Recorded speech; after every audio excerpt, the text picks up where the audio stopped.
hanya memberikan tanggapan terkait dengan banyaknya masukan tentang tingginya harga beras. Semakin panas dan menegangkan. Usul hak angket kecurangan pemilu tak direspons pimpinan DPR di rapat paripurna Dasko. Ada mekanismenya. Pimpinan DPR RI tak memberikan tanggapan soal usulan hak angket DPR RI untuk menyelidiki kecurangan pemilu 2024. Padahal, dalam rapat paripurna DPR RI ke-13 masa persidangan IV di gedung DPR RI, Senayan, Jakarta, Selasa, 5/3/2024, sejumlah anggota Dewan dari Partai Keadilan Sejahtera (PKS), Partai Kebangkitan Bangsa (PKB), dan PDIP mengusulkan penggunaan hak tersebut.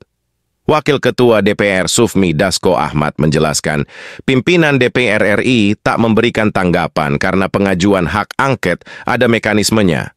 Dalam interupsi di paripurna itu kan kita menampung aspirasi dari anggota yang interupsi dan kita lihat misalnya hak angket, ujar Dasko. Kenapa kemudian rapat kita lanjutkan dengan pembahasan yang lain karena hak angket kan ada mekanismenya, sambung politikus Gerindra ini. Dalam rapat paripurna tersebut, Dasko yang memimpin rapat paripurna hanya memberikan tanggapan terkait dengan banyaknya masukan tentang tingginya harga beras.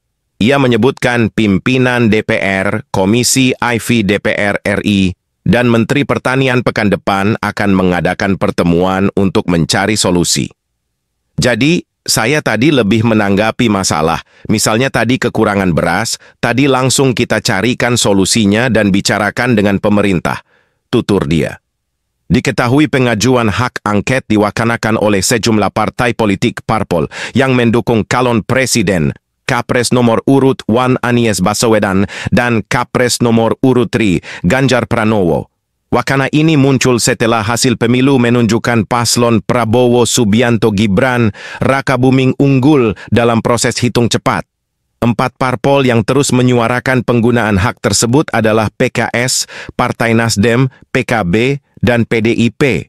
Wacana penggunaan hak angket sendiri disampaikan pertama kali oleh Ganjar, kemudian Anies menyebutkan 3 parpol yang ada di belakangnya siap mendukung usulan tersebut. Pengakuan mengejutkan Ganjar usai dilaporkan ke KPK serta respon berani KPK soal ini. Mantan Gubernur Jawa Tengah, Jateng, Ganjar Pranowo membantah telah menerima gratifikasi hingga 100 miliar di lingkungan Bank Pembangunan Daerah, BPD, Jateng. Bantahan tersebut merespons pelaporan yang dilayangkan Indonesia Police Watch, IPW, ke KPK pada Selasa, 5 Maret 2024.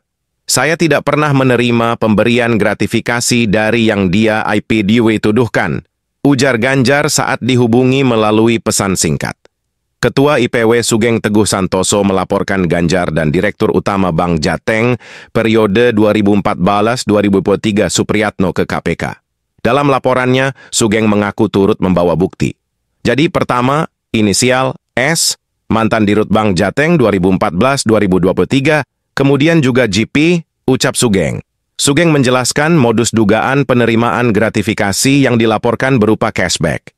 Ia menambahkan gratifikasi itu diduga diterima dari perusahaan-perusahaan asuransi yang memberikan jaminan kredit kepada kreditur Bank Jateng. Sugeng menduga tindak pidana itu dilakukan dalam kurun waktu 2014-2023, dengan nominal total gratifikasi diduga lebih dari 100 miliar. Cashback-nya diperkirakan jumlahnya 16% dari nilai premi. Nah, cashback 16% itu dialokasikan 3 pihak, ucap dia. 5% untuk operasional Bank Jateng baik pusat maupun daerah, 5,5% untuk pemegang saham.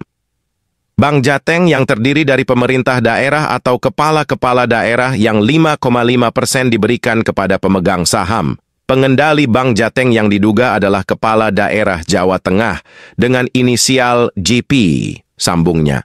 KPK menyatakan telah menerima laporan yang dilayangkan oleh IPW tersebut dan akan melakukan verifikasi. Setelah kami cek, betul ada laporan masyarakat dimaksud. Kami segera menindaklanjuti dengan verifikasi lebih dahulu oleh Bagian Pengaduan Masyarakat KPK, kata Kepala Bagian Pemberitaan KPK Ali Fikri. Usul hak angket kecurangan pemilu, fraksi PKB tuding pemilu 2024 brutal. Anggota DPR RI dari fraksi Partai Kebangkitan Bangsa, PKB, Luluk Nur Hamidah, menyebut pemilihan umum atau pemilu 2024 merupakan pemilu paling brutal yang pernah ia ikuti sejak 1999. Saya belum pernah melihat ada sebuah proses pemilu sebrutal dan semenyakitkan ini, di mana etika dan moral politik berada di titik minus, kalau tidak bisa dikatakan di titik nol, kata Luluk. Indikator etika dan moral politik berada di titik terendah, menurut dia ketika para akademisi, budayawan, mahasiswa, dan rakyat biasa berteriak, ada kecurangan dalam pemilu.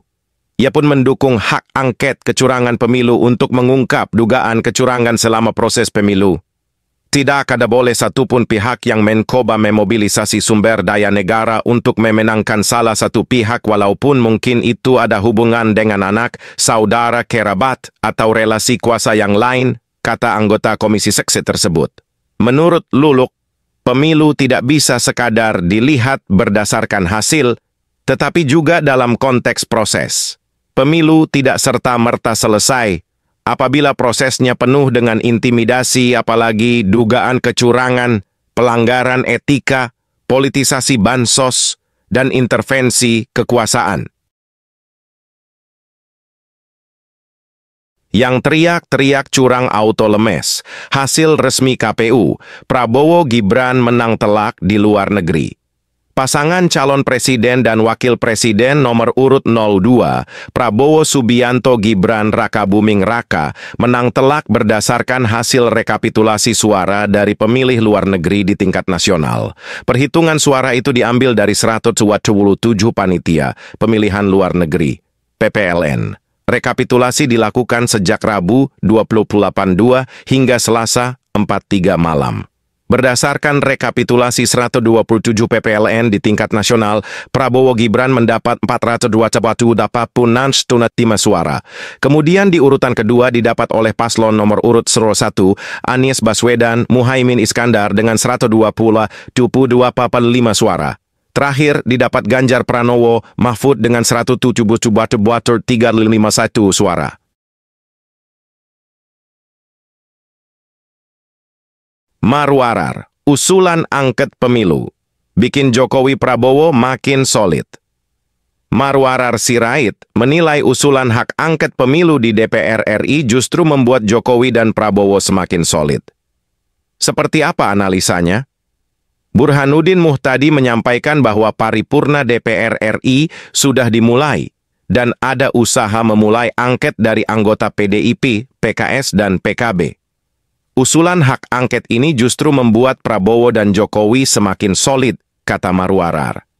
Marwarar mengungkap sejarah perjalanan panjang hubungan Jokowi dan Prabowo. Meskipun keduanya pernah bersaing di Pilpres, namun kemudian keduanya bisa bersatu, saling mendukung. Hubungan Pak Prabowo dan Pak Jokowi ini unik, mendasar dan kuat. Keduanya pernah bertarung dan kemudian menjadi satu demi kepentingan bangsa. Upaya angket ini justru mensolidkan hubungan keduanya, yang pasti akan berada di front yang sama. Pasti mayoritas fraksi di DPR juga memberikan dukungan yang sama, kata Marwarar, yang dikenal dekat dengan Jokowi. Di forum tersebut, Prabowo Subianto juga meneguhkan soliditas bersama Jokowi. Marwarar menggarisbawahi pernyataan Prabowo yang menegaskan kembali akan melanjutkan pembangunan yang sudah dirintis oleh Presiden Jokowi. Menyaksikan pidato Menhan RI Bapak Prabowo Subianto, bagaimana memberikan pengharapan yang sangat baik buat Indonesia ke depan bagi para investor di Indonesia yang tergabung dalam Mandiri Investment Forum, memberikan rasa optimisme dengan menyampaikan akan melanjutkan hal-hal yang baik yang sudah dilakukan oleh Bapak Presiden Jokowi di bidang ekonomi, sosial politik, dan kepastian hukum, katanya.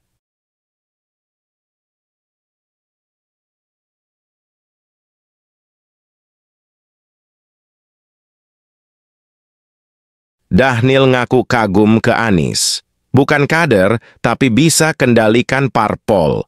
Juru bicara Menteri Pertahanan, Dhanil Anzar Simanjunta, mengaku kagum dengan capres nomor urut 1 Anies Baswedan.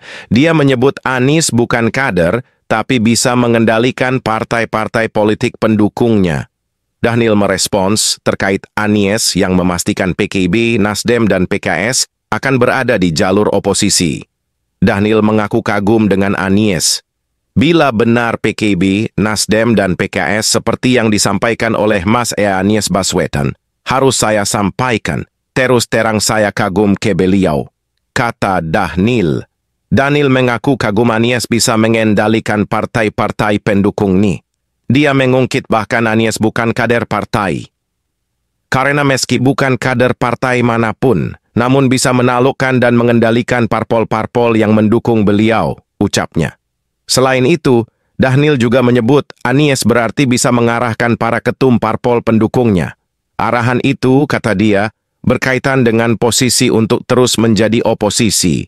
Bisa mengarahkan ketum-ketum parpol hebat seperti Pak SP Surya Paloh, Gus Echakimino Dele agar menjadi oposisi dan tidak bergabung bergotong royong di dalam pemerintahan Pak Prabowo. Salut Mas, ujar dia.